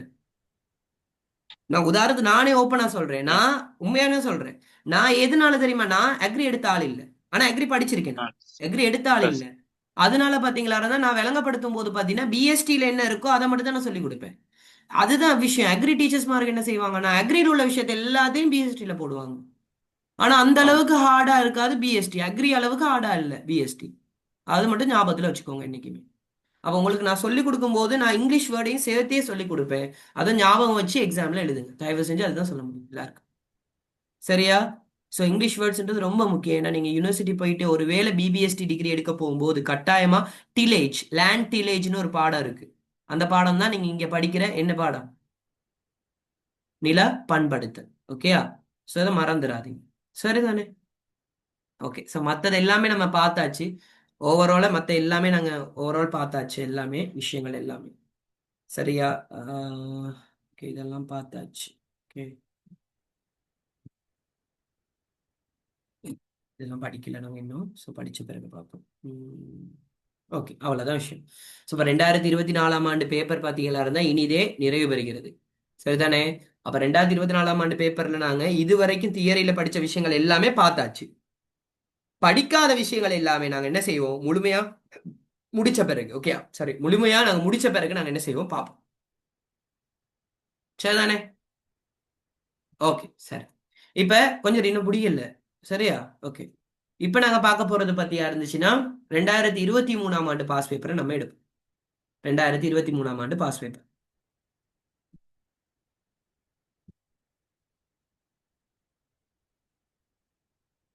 பாஸ் பேப்பர் ரொம்ப ரொம்ப முக்கியம். பாஸ் பேப்பர் நீங்க எவ்வளவு தூரத்துக்கு செஞ்சு பாக்குறீங்களோ அவ்வளவு தூரத்துக்கு உங்களோட நாலேஜ் வளரும். ஓகேயா? ஸோ பாஸ் பேப்பர் செய்யும் போது கவனமா இருங்க. இந்த கேள்வி வந்துருச்சா இல்லையான்றது உனக்கு தெரியணும். ஒரு கேள்வியை வாசிச்சோடனே உனக்கு தெரியும் இந்த கேள்வி வந்துச்சா இல்லையான்றது தெரியணும். ஸோ மறந்துடாது. ஓகே, சரி. ஓகே. ஸோ இது உனக்கு விளங்குது தானே? கிளியராது? ஓகே. இப்ப பாத்துக்கோ. இனப்பெருக்கத்திற்காக இது 2023ஆம் ஆண்டு பாஸ் பேப்பர். ஓகே, இது 2023ஆம் ஆண்டு பாஸ் பேப்பர். ஸோ இந்த கேள்வியை பாரு. இனப்பெருக்கத்திற்காக வளர்க்கப்படுகின்ற மீன்களுக்கு வழங்கப்பட வேண்டிய முக்கியமான போஷணை. உனக்கே தெரியும். ஒரு இனப்பெருக்கத்துக்காக நாங்க மீன்களை தயார் செய்யும் போது, எப்படி தயார்படுத்தும் போது எப்படிப்பட்ட உணவுகள் மீன்களுக்கு வழங்கணும்? அதிக Yes. அப்ப இதுக்கு விட என்னது? புரதம் தான் விட. இனப்பெருக்கத்திற்காக புரதம். வளர்க்கப்படுற மீன்களுக்கு வழங்கப்பட வேண்டிய முக்கியமான போஷணை என்ன கேட்டா புரதம். அப்ப நீங்க கேட்கலாம், சார் விட்டமின்லாம் தேவையில்லை. விட்டமின்லாம் தேவைதான், இல்லன்னு இல்ல. இல்ல, கேட்ட கேள்வி இனப்பெருக்கத்துக்காக வளர்க்கப்படுற மீன்களுக்கு வழங்கப்பட வேண்டிய முக்கியமான போஷணை புரதம் தான். சோ புரத உணவுகள்னாவே தெரியும். கூடுதலா உயிர்நிலை உணவுகள் எல்லாமே புரத உணவுகள் தான். பெரும்பாலும் உயிர்நிலை உணவுகள் எல்லாத்துலயுமே புரதம் இருக்கு, புரோட்டீன். இதை தவிர வேற எங்க புரோட்டீன் இருக்கு அப்படின்னு கேட்டீங்கன்னா உனக்கு தெரியும். புரதம் செறிவான உணவுகள் நாங்க கொடுக்கிறோம். செயற்கையாக தயார் செய்யப்பட்ட புரதம் செறிவான உணவுகள் மேஷ் சொல்லி கொடுக்கிறோம். ஓகேயா? அதே மாதிரி இது விஷயம் கொடுக்குறோம். இது இப்ப உயிர்நிலை உணவுனா உனக்கு தெரிந்த ஆர்டீமியா, டெஃப்னியா, மொயினா, இதெல்லாமே உயிர்நிலை உணவுகளுக்குள்ள வரும். வேற என்ன? சிறு துண்டுகளாக்கப்பட்ட புழுக்கள், டியூபிஃபெக்ஸ் புழுக்கள், விளங்குதா? இந்த மாதிரி உணவுகள் கொடுக்குறோம். சரிதானே? சோ அப்ப இனப்பெருக்கத்துக்காக வளர்க்கப்படுகின்ற மீன்களுக்கு வழங்கப்பட வேண்டிய முக்கியமான போஷணை என்பது புரதம். இது மறந்துடாது என்னைக்குமே. சரிதானே? ஓகே. இந்த புரதம் செறிவான உணவுகளை கொடுக்கறனாலதான், எப்படி புரதம் செறிவான உணவுகளை கொடுக்கறனாலதான் அந்த மீன்கள் இடப்படுகின்ற கழிவுகள்ல இருந்து அதிக அளவுல என்ன உருவாகுது? அமோனியா. Very good. அமோனியாவுக்கு எஸ், அமோனியா உருவாகிற அளவை குறைச்சு கொள்றதுக்காக மீன்களை கொண்டு செல்லும் போது அந்த இடத்துல என்ன செய்வோம்? கொண்டு செல்ற உரையில என்ன சேர்ப்போம்? உப்பு போடும். இல்லடா, கேட்ட கேள்வி என்னது? அமோனியா அகத்துறிஞ்சதுக்காக என்ன சேர்ப்போம் நாங்க அதுல? எஸ், அது அமோனியா அகத்துறிஞ்சிகள் சேர்ப்போம். எது? அமோனியா அப்சார்பன்ஸ் சேர்ப்போம். இங்கிலீஷ்ல சொல்லலாம் அமோனியா அப்சார்பன்ஸ், அதாவது அமோனியா அகத்துறிஞ்சிகள் சேர்ப்போம். சரிதானே? ஓகே, அடுத்த கேள்வி. 1980ஆம் ஆண்டு 26ஆம் இலக்க உணவு சட்டத்தின்படி பதப்படுத்தும் போது செயற்கை நிறமூட்டிகளை சேர்த்தல் தடை செய்யப்பட்டுள்ள உணவுப் பொருள் என்னன்னு கேட்டிருக்காங்க. இது பான். உனக்கு சொல்லி கொடுத்தனா இல்லையா? 1980ஆம் ஆண்டு 26ஆம் இலக்க உணவு சட்டத்தின்படி பதப்படுத்தும் போது செயற்கை நிறமூட்டிகளை சேர்த்தல் தடை செய்யப்பட்டுள்ள உணவுகள் நிறைய உணவுகள் இருக்கு. என்னென்ன உணவுகள் உனக்கு உதாரணம் சொல்லி கொடுத்திருக்கேன், ஞாபகம் இருக்கா? பான், வேற ஐஸ்கிரீம், வேற சிறு குழந்தைகளுக்கான உணவுகள். சிறு குழந்தைகளுக்கான உணவுகள், வேற என்னது? பால்மா. பால்மா. ஓகே, வேற? தேயிலை. ஓகே, தேயிலை. வேற? காபி. கோபி. ஓகே, வேற? பதப்படுத்தப்பட்ட இறைச்சி. எஸ், பதப்படுத்தப்பட்ட இறைச்சி வகைகள். வேற என்னது? மரக்கறி வகை, பழங்களுக்கு எல்லாத்துக்குமே நாங்க என்ன செய்யக்கூடாது? செயற்கை நிறைமூட்டிகள் சேர்க்க கூடாது உண்மையாவே. விளங்குதா? சோ மறந்துடாத. இப்ப சொன்ன உதாரணம் எல்லாம் ஞாபகம் வச்சுக்கோ. பதப்படுத்தாத இறைச்சி வகை நிறைய இருக்கு. மீன், பழங்கள், காய்கறி, தேயிலை, அடுத்தது வேற பான், ஐஸ்கிரீம், கட்டிப்பால், அடுத்தது பால்மா, குழந்தைகளுக்கான உணவுகள், செரலைக், அந்த மாதிரி விஷயங்கள்ல சேர்க்கக்கூடாது நாங்க செயற்கை நிறமூட்டிகள். செயற்கை நிறமூட்டிகள் தடை செய்யப்பட்ட உணவுகள்னு கேட்டா இதுல என்னது? பான் என்பதுதான் செயற்கை நிறமூட்டி தடை செய்யப்பட்டது. அடுத்தது, பழங்களில் சீனியின் அளவை அளவிட உதவக்கூடியது. இதுல என்ன மானி? பிரிக்ஸ் மானி. பிரிக்ஸ் மானி. ஆனா உண்மையாவே பிரிக்ஸ் மானி, பிரிக்ஸ் மானியோட தொழிற்பாடு கேட்டா சீனியின் அளவு வெள்ளத்தின் அளவுன்னு எழுதக்கூடாது. என்ன எழுதுன்னு தெரியுமா? மொத்த திண்ம பதார்த்தத்தின் ஒழுங்கா எழுதணும். மொத்த கரையத்தக்க திண்ம பதார்த்தம்னு எழுதணும். Total soluble solids. மொத்த கரையத்தக்க திண்ம பதார்த்தங்கள்னு எழுதணும். நீர்ல உள்ள அல்ல, சரியா? நீர்ல படிச்ச அந்த திண்ம பதார்த்தம் அல்ல இது. ஓகே, இது பழங்கள் காய்கறிகள்ல உள்ளது. மொத்த கரையத்தக்க திண்ம பதார்த்தம், இங்கிலீஷ்ல TSS சொல்லுவோம். Total soluble solids. மறந்துடாத. Total soluble solids. மொத்த கரையத்தக்க திண்ம பதார்த்தங்களை அளவிடுவதற்கு தான் நாங்க பிரிக்ஸ் மானி பயன்படுத்துறோம். உனக்கு தெரியும் பிரிக்ஸ் மானியோட கோட்பாடு என்னதுன்னு சொல்லி. லைட் ரிஃப்ராக்ஷன் தானே? என்ன கோட்பாடு? ஒளி. எஸ், ஒளி முறிவு கோட்பாடு. ஓகே, ஒளி முறிவு கோட்பாடு. ஓகேயா? சோ மறந்துடாத. பிரிக்ஸ் மானி மாதிரியே இருக்கிற உபகரணம், இன்னொரு உபகரணம் இருக்கு. அதுக்கு பேர் என்னது? சலினிட்டி மீட்டர், உவர்த்தன்மை மானி. சரியா? அது மறந்துடாத என்னைக்குமே. ஓகே, மறந்துடாத, என்னைக்குமே மறந்துடாத. உவர்த்தன்மை மானி, சலினிட்டி மீட்டரும் பிரிக்ஸ் மீட்டரும் ஒரே மாதிரி இருக்கும். ரெண்டும் ஒரே கோட்பாடு தான். ஆனா உவர்த்தன்மை மானின்றது பாக்குற நேரம் கொஞ்சம் பெருசு, நீளமா இருக்கும். அதுல இப்படி நீளமா இருக்கும் அது. சரியா? சரிதானே? பிரிக்ஸ் மீட்டரை விட நீளமா இருக்கும். சரியா? சரிதானே? ஓகே, அடுத்தது. ஓகே, அடுத்தது இதுல பெனிட்ரோமீட்டர்னு ஒண்ணு கொடுத்துருக்காங்க தானே இங்க. விளங்குதா? இது ஒரு மீட்டர் இருக்கு, பெனிட்ரோமீட்டர். இது உங்களோட சிலபஸ்ல இல்ல. ஓகேயா? ஆனா இது உங்களோட சிலபஸ்ல இருக்கு. வன்மானி, ஃபர்ம்னஸ் டெஸ்டர்னு சொல்லுவாங்க. இது எதுக்கு பயன்படுத்தப்படுறது? பழங்கள் காய்கறிகளின் எதை அளக்கிறதுக்கு?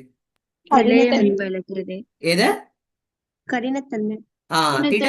ஓகே, கடினத்தன்மை, திடத்தன்மை ரெண்டு ஒண்ணு தான். கடினத்தன்மை, திடத்தன்மை அளக்கிறதுக்கு, அல்லது வன்மைத்தன்மை, அல்லது இது இன்னொரு விஷயம் சொல்லி கொடுத்தேன். திடத்தன்மையா இருக்கட்டும், கடினத்தன்மை அளக்கிறதுக்கு தான் நாங்க பழங்கள் காய்கறிகள்ட ஒழுங்கா எழுதணும். பழங்கள் காய்கறிகள்ட திடத்தன்மை, கடினத்தன்மை அளக்கிறதுக்கு நாங்க பயன்படுத்துறது தான் ஃபர்ம்னஸ் டெஸ்டர், வன்மானின்னு சொல்லுவாங்க.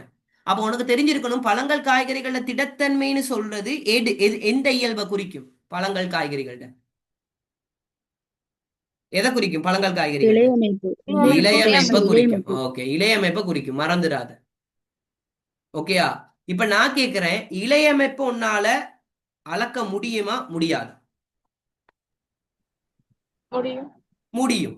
ஆனா இலையமைப்பு மாற்றமடைதல் உன்னால அளக்க முடியுமா? இல்ல, முடியாது. நிறத்தை அளக்க முடியுமா உன்னால?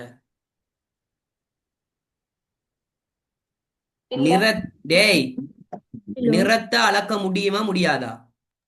அளக்கலாம். அந்த மண்சல் நிற அட்டவணை மூலமா உனக்கு சொல்லி கொடுத்திருக்கேன்னா. மண்சல் நிற அட்டவணை மெயினா பயன்படுத்துறது மண்ணின் நிறத்தை அளக்கிறதுக்கு. ஆனா மண்சல் நிற அட்டவணையை பயன்படுத்தி என்னத்தையும் அளக்கலாம். பழங்கள் காய்கறிகளோட முதிர்ச்சி தன்மை அளவிடுறதுக்கு நிறத்தை பயன்படுத்தலாம். ஆனா நிறம் மாற்றமடைதல் உன்னால் அளக்க முடியுமா? முடியாது. சரிதானே? அப்ப ஞாபகம் வச்சுக்கோ. சோ இது கட்டாயம் தெரிஞ்சிருக்கணும் உனக்கு. சரிதானே? சரி, அடுத்த கேள்வி இங்க பாரு. இப்ப பார்த்த கேள்விதான் இங்க பாரு. ஆரம்ப நில பண்படுத்தலுக்காக விவசாயி ஒருவருக்கு நடுத்தர அளவிலான கற்கள் கொண்ட தனது காணியை பண்படுத்த வேண்டியுள்ளது. அவரது காணிக்கு மிகவும் பொருத்தமான நில பண்படுத்தல் உபகரணம் என்ன? கலப்பை. எஸ், உனக்கு தெரியணும், வட்டத்தட்டு கலப்பை. மத்த எந்த கலப்பையும் பயன்படுத்த இயலாது கட்பாங்கான தாவர வேர்கள் உள்ள நிலத்துல. சரியா? இங்க பாரு, இங்க ஒரு பட்கலப்பைன்னு சொல்றான் தானே. அப்ப அந்த பட்கலப்பைனா என்னது? அவன் எதை சொல்ல வரான்? பட்கலப்பைனா வெரி குட், கொலக்கி கலப்பையே சொல்ல வரான். Good, very good. விளங்குதா? Very good. அடுத்தது, உணவு பதப்படுத்தும் முறையொன்றின் படிமுறை வரிப்படம் ஒன்று கீழே காட்டப்பட்டுள்ளது. வினாயில 5க்கு விடையளிப்பதற்கு இந்த வரிப்படத்தை பயன்படுத்துங்க. இந்த வரிப்படத்தை பார்த்தோன்னே தெரியும் உனக்கு இது என்ன உணவிண்ட புதிய போக்கு. அதிக அமுக்கத்திற்குட்படுத்தி பதப்படுத்தல். எஸ், உயரமுக்க பதப்படுத்தல்னு சொல்லுவாங்க. உயரமுக்க பதப்படுத்தல்னு சொல்லுவாங்க. உனக்கு தெரியணும், உயரமுக்க பதப்படுத்தலுக்கு இன்னொரு பேர் இருக்கு. குளிர்நிலை பாய்ச்சிறக்கம். எஸ், எதனால அதுக்கு குளிர்நிலை பாய்ச்சராக்கம்னு பேர் வந்துச்சு? நீரினால அமுக்கம் ஏற்படுது. வெரி குட் ஆமா, வெரி குட் வெரி குட். குளிர்நிலைய பாய்ச்சராக்கம்னு ஏன் பேர் வந்துச்சு தெரியுமா? மிகை அமுக்க பதப்படுத்தல்ல அமுக்கமானது எதை பயன்படுத்தி செய்யறாங்க? எதை பயன்படுத்தி உருவாக்குறாங்க? நீரை பயன்படுத்தி உருவாக்குறாங்க. நீரை பயன்படுத்தி அமுக்கம் உருவாக்குறதுனால குளிர்நிலை பாய்ச்சராக்கம்னு அழைக்கிறாங்க. எது? கோல்ட் பேஸ்சரைசேஷன். எதை? உயரமுக்க பதப்படுத்தல். பாரு, உயரமுக்க பதப்படுத்தல உனக்கு இங்க எங்க எப்படி கொடுத்திருக்கான் பாரு, இங்க பாரு, 5வது விட அதிக அமுக்கத்துக்கு உட்படுத்தி பதப்படுத்தல்னு கொடுத்திருக்கான். சிலவங்க உயரமுக்க பதப்படுத்தல மிகை அமுக்க பதப்படுத்தல்னு கூட சொல்லுவாங்க. எப்படி சொல்லுவாங்க? மிகை அமுக்க பதப்படுத்தல்னு கூட சொல்லுவாங்க. மறந்துடாத என்னைக்குமே. ஓகேயா? சோ என்னைக்குமே மறந்துடாது இந்த விஷயத்த, உனக்கு தெரிஞ்சிருக்கணும் கட்டாயம். சரிதானே? ஓகே, அப்ப சொல்லு, குளிர் நிலையிலான கிருமியளித்தல் அழைக்கப்படுவது என்னது? குளிர்நிலையிலான, வெரி குட், குளிர்நிலையிலான கிருமியளித்தல் அழைக்கப்படுவது என்னது? கதிரடித்தல். எஸ், இது நான் சொல்லி கொடுத்திருக்கேன். அடுத்த கேள்வி, வானிலை அவதானிப்பு நிலையம் ஒன்றில் ஸ்டீவன்சன் திரையினுள் வைக்கப்படுகின்ற உபகரணங்கள். இது தெளிவா உனக்கு சொல்லி கொடுத்தேன், மாத்திட்டாங்க. என்ன விஷயம்? ஸ்டீவன்சன் திரை உள்ளுக்கு பாரமானி, அதாவது எஸ், உயர்வு மற்றும் இழி வெப்பமானி மற்றும் பாரமானி, இது ரெண்டும் தான் ஸ்டீவன்சன் திரையில வைக்கப்படுகின்ற அத்தியாவசியமான உபகரணங்கள். அதுல ஈர உலர்க்கும் வெப்பமானி என்பது நாங்க 2019, 20 எல்லாமே அப்படித்தான் படிச்சோம். 2019 இருக்கட்டும், 20 இருக்கட்டும், 21 இருக்கட்டும், 22ல கூட நாங்க படிச்சது இதைதான் படிச்சோம். இந்த 2023ஆம் ஆண்டு பாஸ் பேப்பருக்கு பிறகுதான் பாத்தீங்கன்னா என்னது எல்லாருக்கும் ஒரு தகவல் கிடைச்சிச்சு. என்னதுன்னா, ஸ்டீவன்சன் திரை உள்ளுக்கு எது வைக்கிறது இல்லையா? ஈர உலர்க்கும் வெப்பமானி வைக்கிறது இல்லையா? ஏன்னா ஈர உலர்க்கும் வெப்பமானி ஸ்டீவன்சன் திரை உள்ளுக்கு வைக்கும் போது அதுல காட்டுற ஈரப்பதன் என்பது எதை காட்டுதுன்னா, ஸ்டீவன்சன் திரை உள்ளுக்கு உள்ள இதைதான் காட்டுதான், ஈரப்பதனை தான் காட்டுதான். விளங்குதா? சோ அதனால ஈர உலர்க்கும் வெப்பமானின்னு ஸ்டீவன்சன் திரைக்கு வெளியில தான் பாத்தீங்களா இருந்தா மாட்டி வச்சிருப்பாங்களாம். சரிதானே? சோ அது மறந்துடாது. சார், அக்ரிகல்ச்சர்ல எழுதுறப்ப பாரமானியும் உயரில் வெப்பமானி தானே சார் எழுதலாம்? எதுல? அக்ரிகல்ச்சர்லயும் ஆன்சர் எழுதுறப்ப அது ரெண்டையும் தானே சார் எழுதலாம்? இது ரெண்டையும் தான் நீங்க எழுதலாம் மெயினாவே. இப்ப ஈர உலர்க்கும் வெப்பமானி தான் இது சொல்றாங்க இல்ல இப்ப. விளங்குதா? சோ இதை மறந்துடாதீங்க என்னைக்குமே. ஈர உலர்க்கும் வெப்பமானி ஈர உலர்க்கும் வெப்பமானியை பயன்படுத்துறது இல்லையாமா. சரிதானே? சோ அதனால இதை மறந்துடாதீங்க. அப்ப ஸ்டீவன்சன் திரை உள்ளுக்கு வைக்கப்படுகின்ற பிரதான 2 உபகரணங்கள்னு கேட்டீங்களா இருந்தா உயர்விழி வெப்பமானியும் பாரமானியும். அதுக்கு மேலதிகமா நிறைய இருக்கு. ஓகேயா? சரிதானே? சோ மெயினா இது ரெண்டும் தான், உயர்விழி வெப்பமானி, பாரமானி. ஈர உலர்க்கும் வெப்பமானி வைக்கிறது இல்லையா?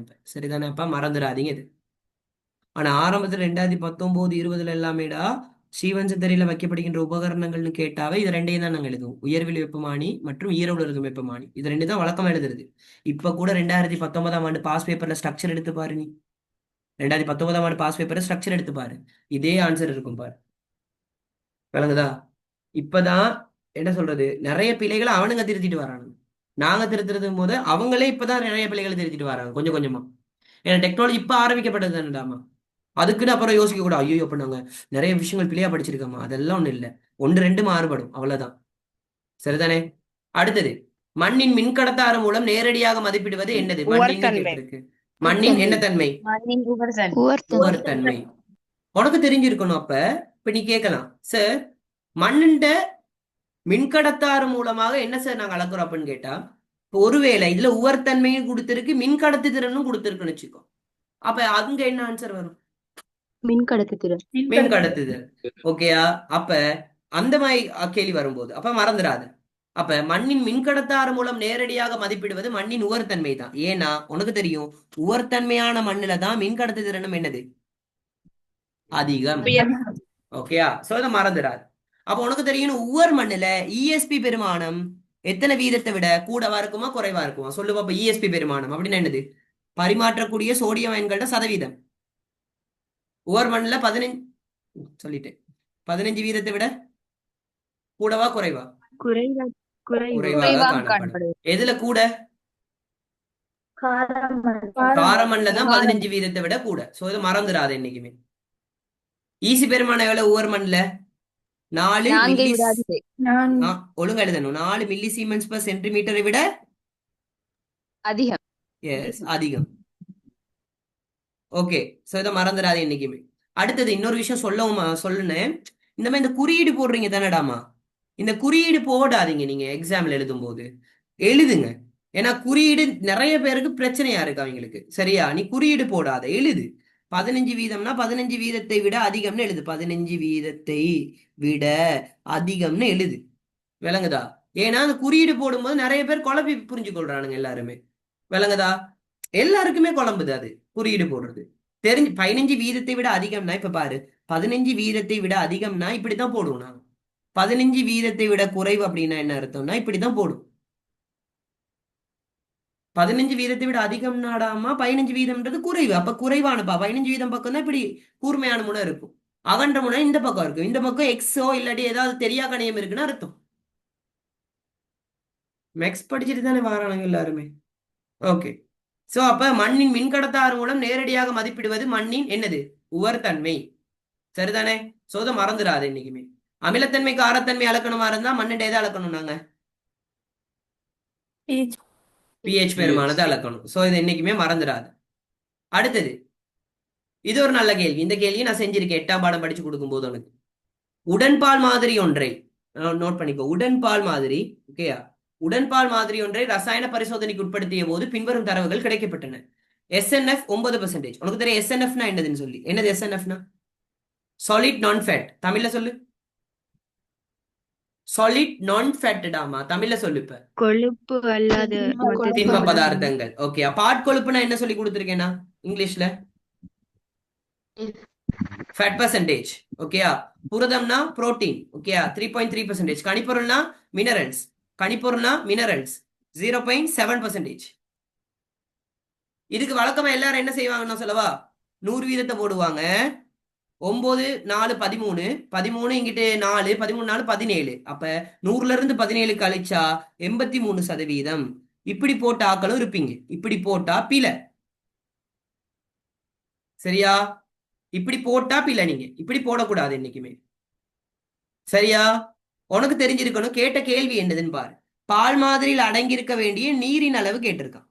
உனக்கு தெரியும் சாதாரணமே ஒரு பால்ல காணப்படுற நீரின் அளவு எவ்வளவு சொல்லி கொடுத்துருக்கீங்க. சாதாரணமா இந்த கணக்கை விட்டு சாதாரணமா எவ்வளவு ஒரு பால்ல? 87% என்ன இருக்கு? நீர் இருக்கு. மிச்ச 13% என்ன இருக்கு? திண்ம பதார்த்தங்கள். மொத்த திண்ம பதார்த்தங்கள் இருக்கு. ஓகே, உங்களுக்கு தெரியும் மொத்த திண்ம பதார்த்தங்கள்ல ரெண்டு விஷயம். சரி, மெயினா மொத்த திண்ம பதார்த்தங்கள்ல ரெண்டா பிரிப்பாங்க. ஒண்ணு கொழுப்பு திண்ம பதார்த்தங்கள், இன்னொன்னு எஸ் கொழுப்பு அல்லாத திண்ம பதார்த்தங்கள்னு பிரிப்பாங்க. உனக்கு தெரியும் சாதாரண கொழுப்பு திண்ம பதார்த்தங்கள் எத்தனை சதவீதம்? இந்த 13%ல எத்தனை சதவீதம்? 3 தொடக்கம் 4%. ஓகேயா? எஸ்என்எஸ் சதவீதம்ன்றது எத்தனை இருக்கும் யோசிச்சு பாரு.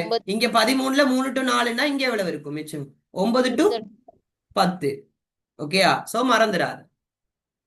அப்ப இந்த SNF குள்ளதான் என்னென்ன விஷயங்கள் வரும் எக்ஸ்ட்ரா? இந்த SNF தான் பிரிக்கும் போது என்னென்ன விஷயங்கள் வரும்? புரதம், கனியுப்புக்கள், கார்போஹைட்ரேட்டுகள், வெல்லங்கள், வாயுக்கள், இந்த மாதிரி நிறைய விஷயங்கள் வரும். இப்ப யோசி, கேட்ட கேள்வி என்னது? பால் மாதிரி அடங்கியிருக்க வேண்டிய நீரின் அளவு தான் கேட்டிருக்கான். உனக்கு தெரியணும் மொத்த திண்ம பதார்த்தங்கள் 100ல இருந்து மொத்த திண்ம பதார்த்தங்களோட சதவீதத்தை நான் கழிச்சனா இருந்தா மிச்சமாறது என்னவா இருக்கும்? நீர்ட பெர்சன்டேஜா இருக்கும். உனக்கு தெரியும் மொத்த திண்ம பதார்த்தங்கள் என்றது total solids percentage. Total solid percentage எதை கூட்ட வாருது? ஃபேட் பெர்சன்டேஜையும் சாலிட் நான் ஃபேட் பெர்சன்டேஜையும் கூட்ட. எஸ், ஃபேட் பெர்சன்டேஜ் எத்தனை கொடுத்துருக்காங்க? 4%. சாலிட் நான் ஃபேட் பெர்சன்டேஜ் எவ்வளவு? 9%. கூட்டுற எத்தனை பெர்சன்டேஜ் மொத்தமா? 13%. அப்ப 100ல இருந்து 13% கழிச்சா மிச்சம் எத்தனை சதவீதம்? 87. சரியா? இதுதான் உண்மையான ஆன்சர். ஆனா நிறைய பிள்ளைங்க 83 அடிச்சிருக்காங்க. என்ன? 100ல இருந்து எல்லாத்தையும் கூட்டிட்டு கழிக்கிறது. அப்ப நீ கேட்கலாம், சார் இந்த புரதம் கணிப்பொருள் எல்லாம் நீங்க கணிக்க மாட்டீங்களான்னு கேட்டா உனக்கே தெரிஞ்சிருக்கணும். புரதம் கணிப்பொருள் இந்த சதவீதம் எல்லாமே எது உள்ளுக்கு வந்துரும்? எதுக்குள்ள வந்துரும் இந்த புரதம் கணிப்பொருள் எல்லாமே? SNF-க்குள்ள. SNF குள்ள வந்துரும். இது மறந்துடாது இன்னைக்கு. சரியா? அப்ப உனக்கு சொல்லி கொடுத்தது புரிஞ்சுச்சா? புரியாம யாரும் இருக்கீங்களாடா? புரியாம யாரும் இருக்கீங்களா?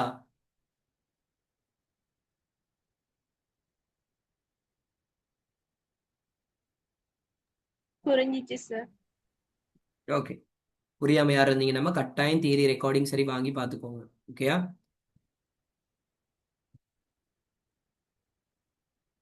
ஓகே. சாரி, முடிப்போம் இப்ப. சரி, அடுத்த கிளாஸ் மிச்சத்தை பார்ப்பேன். நான் மாடல் பேப்பர் கிளாஸ் ஸ்டார்ட் பண்ண இருக்கேன். ஓகே சரி. Okay. So model paper class உங்களுக்கு ஸ்டார்ட் பண்ணும். ஓகே சரி.